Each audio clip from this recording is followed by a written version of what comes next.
श्री गणेशाय नमः। नमस्कार मित्रों, स्वागत करती हूँ मैं आप सभी का आपके अपने चैनल ज्ञान गंगा में। हमारे देश में गुरुओं को माता पिता से ऊपर बताया गया है। मान्यता है कि जहाँ गुरु का सम्मान नहीं होता वहाँ कभी तरक्की नहीं होती, कभी सफलता नहीं मिलती। गुरुओं के सम्मान में हर साल गुरु पूर्णिमा मनाई जाती है। हर साल आषाढ़ माह के शुक्ल पक्ष की पूर्णिमा के दिन गुरु पूर्णिमा को मनाया जाता है।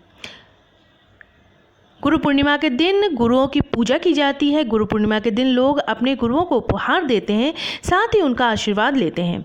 इस दिन आप भी अपने गुरुओं के पास जाकर उनके आशीर्वाद ले सकते हैं। माना जाता है कि इस दिन गुरु का आशीर्वाद लेने से सारे कष्ट दूर हो जाते हैं। इस वर्ष गुरु पूर्णिमा 5 जुलाई 2020 दिन रविवार को है। तो चलिए जानते हैं गुरु पूर्णिमा से संबंधित कथा के बारे में। लेकिन वीडियो शुरू करने से पहले अगर आप मेरे चैनल पर नए हैं और अभी तक आपने इसे सब्सक्राइब नहीं किया है तो आगामी व्रत एवं त्योहारों की जानकारी प्राप्त करने के लिए आज ही मेरे चैनल को सब्सक्राइब कर ले, साथ में बेल आइकन को प्रेस कर दे ताकि आपको मेरे वीडियोस की नोटिफिकेशन मिलती रहे। वीडियो अच्छा लगे तो उसे लाइक और शेयर करना बिल्कुल ना भूलें। तो चलिए शुरू कर लेते हैं आज का वीडियो। द्वापर युग में एक समय की बात है कि यशोदा जी ने कृष्ण से कहा, हे कृष्ण, तुम सारे संसार के उत्पन्नकर्ता, पोषक तथा उनके संहार करता हो। आज कोई ऐसा व्रत मुझसे कहो जिससे करने से मृत्यु लोक में स्त्रियों को विधवा होने का भय न रहे तथा ये व्रत सभी मनुष्यों की मनोकामनाएं पूर्ण करने वाला हो। श्री कृष्ण कहने लगे, हे माता, तुमने अति सुंदर प्रश्न किया है। मैं तुमसे ऐसे ही व्रत को सविस्तार कहता हूँ। सौभाग्य की प्राप्ति के लिए स्त्रियों को 32 पूर्णमासियों का व्रत करना चाहिए। इस व्रत के करने से स्त्रियों को सौभाग्य संपत्ति मिलती है। ये व्रत अचल सौभाग्य देने वाला एवं भगवान शिव के प्रति मनुष्य मात्र की भक्ति को बढ़ाने वाला है। यशोदा जी कहने लगी, हे कृष्ण, सर्वप्रथम इस व्रत को मृत्यु लोक में किसने किया था, इसके विषय में विस्तार पूर्वक मुझसे कहो। श्री कृष्ण जी कहने लगे कि इस भूमंडल पर एक अत्यंत प्रसिद्ध राजा चंद्रहास से पालित अनेक प्रकार के रत्नों से परिपूर्ण कार्तिका नाम की एक नगरी थी, जहाँ पर धनेश्वर नाम का एक ब्राह्मण था और उसकी स्त्री अति सुंदर सुशीला रूपवती थी। दोनों ही उस नगरी में बड़े प्रेम के साथ रहते थे। घर में धन धान्य आदि की कमी नहीं थी। उनको एक बड़ा दुख था कि उनके कोई संतान नहीं थी। इस दुख से वो अत्यंत दुखी रहते थे। एक समय एक बड़ा तपस्वी योगी उस नगरी में आया। वो योगी उस ब्राह्मण के घर को छोड़कर अन्य सब घरों से भिक्षा लेकर भोजन किया करता था। रूपवती ने वो भिक्षा नहीं लिया करता था। उस योगी ने एक दिन रूपवती से भिक्षा ना लेकर किसी अन्य के घर से भिक्षा लेकर गंगा किनारे जाकर भिक्षान को प्रेम पूर्वक खा लिया था कि धनेश्वर ने योगी का ये सब कार्य किसी प्रकार से देख लिया। अपनी भिक्षा के अनादर से दुखी होकर धनेश्वर योगी से बोला, महात्मन, आप सब घरों से भिक्षा लेते हैं परंतु मेरे घर की भिक्षा कभी भी नहीं लेते, इसका कारण क्या है? योगी ने कहा कि निसंतान के घर की भीख पतितों के अन्न के तुल्य होती है और जो पतितों का अन्न खाता है वो भी पतित हो जाता है।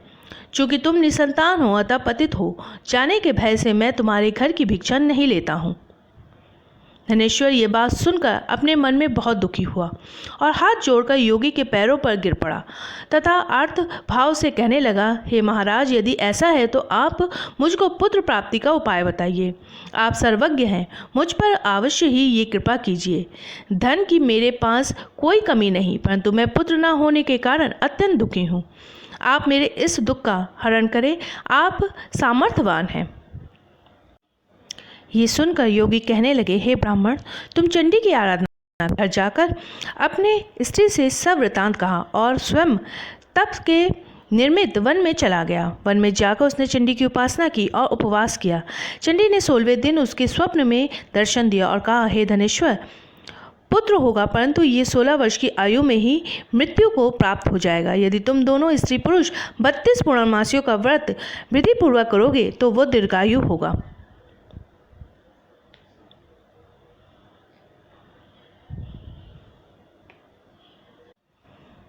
जितनी तुम्हारी सामर्थ्य हो आटे के दिए बनाकर शिवजी का पूजन करना, परंतु पूर्णमासी को 32 हो जाने चाहिए।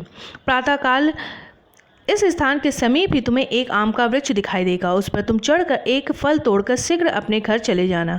अपनी स्त्री से ये सब वृतांत कहना। ऋतु स्नान के पश्चात वो स्वच्छ होकर श्री शंकर जी का ध्यान करके उस फल को खा लेगी। तब भगवान शंकर की कृपा से उसके गर्भ हो जाएगा। जब वो ब्राह्मण प्रातः काल उठा तो उसने उस स्थान के पास ही एक आम का वृक्ष देखा, जिस पर एक अत्यंत सुंदर आम का फल लगा हुआ था। उस ब्राह्मण ने उस फल के वृक्ष पर चढ़कर उस फल को तोड़ने का प्रयत्न किया, परंतु वृक्ष पर कई बार प्रयत्न करने पर भी वो चढ़ ना पाया। तब तो उस ब्राह्मण को बहुत चिंता हुई और विघ्न विनाशक श्री गणेश जी की वंदना करने लगा। हे दयानिधि, अपने भक्तों के विघ्नों को नाश करके उनके मंगल कार्य को करने वाले, दुष्टों का नाश करने वाले, रिद्धि सिद्धि के देने वाले, आप मुझ पर कृपा करके इतना बल दे कि मैं अपने मनोरथ को पूर्ण कर सकूं। इस प्रकार गणेश जी की प्रार्थना करने पर उनकी कृपा से धनेश्वर वृक्ष पर चढ़ गया और उनके एक अति सुंदर फल का आम का फल देखा। उसने विचार किया कि जो वरदान से फल मिला था वो ये है और कोई फल दिखाई नहीं देता। उस धनेश्वर ब्राह्मण ने जल्द ही से उस फल को तोड़कर अपनी स्त्री को लाकर दिया और उसकी स्त्री ने अपने पति के कथा अनुसार उस फल को खा लिया और वह गर्भवती हो गई। देवी जी की असीम कृपा से उसे एक अत्यंत सुंदर पुत्र उत्पन्न हुआ, जिसका नाम उन्होंने देवीदास रखा। माता पिता के हर्ष और शोक के साथ वो बालक शुक्ल पक्ष के चंद्रमा की भांति अपने पिता के घर में बढ़ने लगा। भवानी की कृपा से वो बालक बहुत ही सुंदर, सुशील और विद्या पढ़ने में बहुत ही निपुण हो गया। दुर्गा जी की आज्ञा अनुसार उनकी माता ने 32 पूर्णमासी का व्रत रखना आरंभ कर दिया था, जिसे उसका पुत्र बड़ी आयु वाला हो जाए। 16 वर्ष लगते ही देवीदास ने माता पिता को बड़ी चिंता हो गई कि कहीं उनके पुत्र की इस वर्ष मृत्यु ना हो जाए। इसलिए उन्होंने अपने मन में विचार किया कि यदि ये दुर्घटना उनके सामने हो गई तो वह कैसे सहन कर सकेंगे। अस्तु उन्होंने देवीदास के मामा को बुलाया और कहा कि हमारी इच्छा है कि देवीदास 1 वर्ष तक काशी में जाकर विद्या अध्ययन करे और उसको अकेला भी नहीं छोड़ना चाहिए, इसलिए साथ में तुम चले जाओ और 1 वर्ष के पश्चात उसको वापस लौटा लाना। सब प्रबंध करके उसके माता पिता ने काशी जाने के लिए देवीदास को एक घोड़े पर बैठाकर उनके मामा को उसके साथ कर दिया, किंतु ये बात उनके मामा या किसी और से नहीं कही। धनेश्वर ने सब पत्नीक अपने पुत्र की मंगल कामना तथा दीर्घायु के लिए भगवती दुर्गा की आराधना और पूर्णमासियों का व्रत करना प्रारंभ कर दिया। इस प्रकार बराबर 32 पूर्णमासी का व्रत पूरा कर लिया। कुछ समय पश्चात एक दिन वो दोनों मामा और भांजा मार्ग में रात्रि बिताने के लिए किसी ग्राम में ठहरे हुए थे। उस दिन उस गांव में एक ब्राह्मण की अत्यंत सुंदर, सुशीला, विदुषी और गुणवती कन्या का विवाह होने वाला था। जिस धर्मशाला के अंदर वर और उसकी बारात ठहरी हुई थी, उसी धर्मशाला में देवीदास और उसके मामा भी ठहरे हुए थे। संयोगवश कन्या को तेल आदि चढ़ाकर मंडप आदि का कृत्य किया गया तो लग्न के समय वर को धनुवार्त हो गया। अस्तु वर के पिता ने अपने कुटुंबियों से परामर्श करके निश्चय किया कि वो देवीदास मेरे पुत्र जैसा ही सुंदर है, मैं उसके साथ ही लग्न करा दूं और साथ में बाद में विवाह के अन्य कार्य मेरे लड़के के साथ संपन्न हो जाएंगे। ऐसा सोचकर देवीदास के मामा से जाकर बोला कि तुम थोड़ी देर के लिए अपने भांजे को हमें दे दो, जिससे विवाह के लग्न का सब कृत्य सुचारू रूप से हो सके। तब उसका मामा कहने लगा कि जो कुछ भी आदि कन्यादान के समय वर को मिले वो सब हमें दे दिया जाए, तो मेरा भांजा इस बारात का दूल्हा बन जाएगा। ये बात वर के पिता ने स्वीकार कर ली। उसने अपना भांजा वर बनने को भेज दिया और उसके साथ वो सब विवाह कार्य रात्रि में विधिपूर्वक संपन्न हो गया। पत्नी के साथ वह भोजन ना कर सका और अपने मन में सोचने लगा कि ना जाने वो किसी कैसी स्त्री होगी। वह एकांत में इसी सोच में गर्म निश्वास छोड़ने लगा तथा उसकी आंखों से आंसू भी आ गए। तब वधू ने पूछा कि क्या बात है, आप इतने उदासीन व दुखी क्यों लग रहे हैं। तब उसने सब बातें जो वर के पिता व उसके मामा में हुई थी उसको बतला दी। तब कन्या कहने लगी कि ये ब्रह्म विवाह के विपरीत हो कैसे सकता है। देव, ब्राह्मण और अग्नि के सामने मैंने आपको ही अपना पति बनाया है, इसलिए आप ही मेरे पति हैं और मैं आपकी ही पत्नी रहूंगी, किसी अन्य की कदापि नहीं। तब देवीदास ने कहा, ऐसा मत करिए, क्योंकि मेरी आयु बहुत ही थोड़ी है। मेरे पश्चात आपकी क्या गति होगी इस बात को अच्छी तरह विचार कर लो। परंतु वो दृढ़ विचार करने वाली थी। बोली कि जो आपकी गति होगी वही मेरी गति होगी। हे स्वामी, आप उठिए और भोजन करिए, आप निश्चय ही भूखे होंगे। उसके बाद देवीदास और उसकी पत्नी दोनों ने भोजन किया तथा शेष रात्रि वे सोते रहे।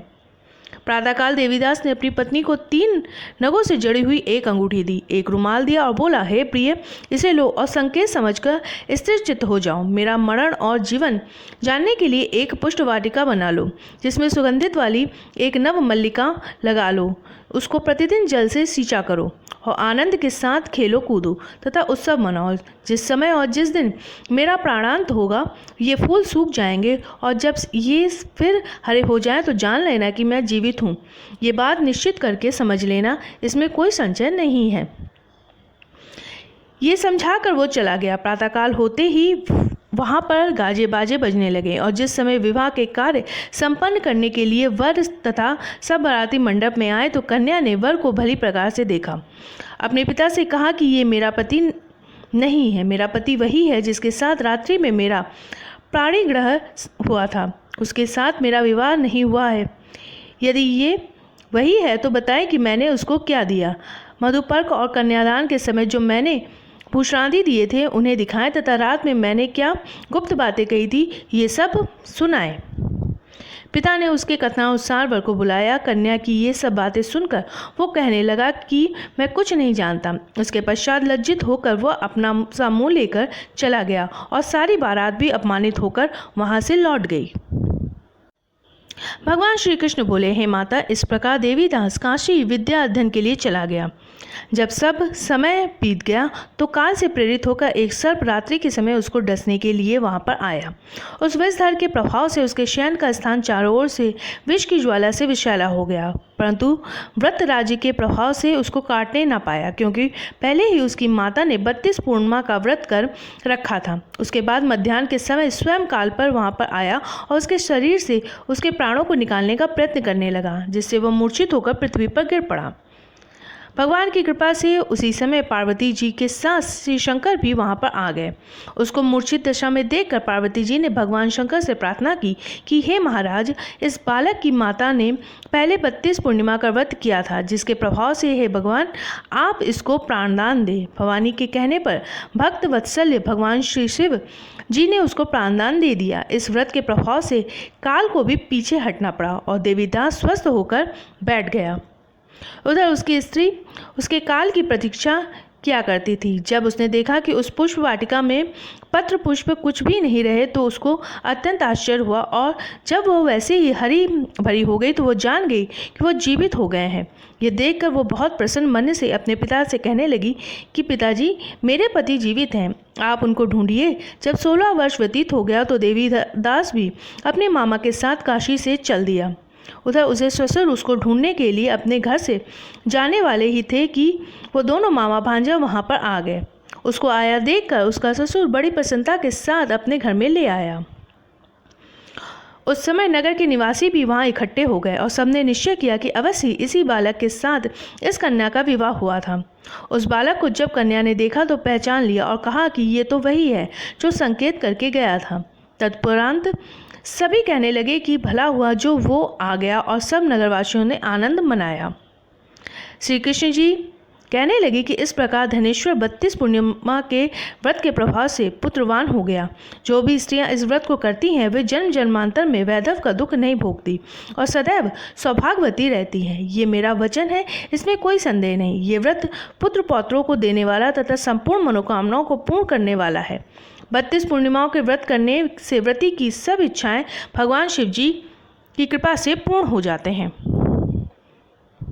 तो ये थी गुरु पूर्णिमा की कथा। मेरे वीडियो में अंत तक बने रहने के लिए आपका बहुत बहुत धन्यवाद। फिर मिलेंगे किसी नए वीडियो के साथ।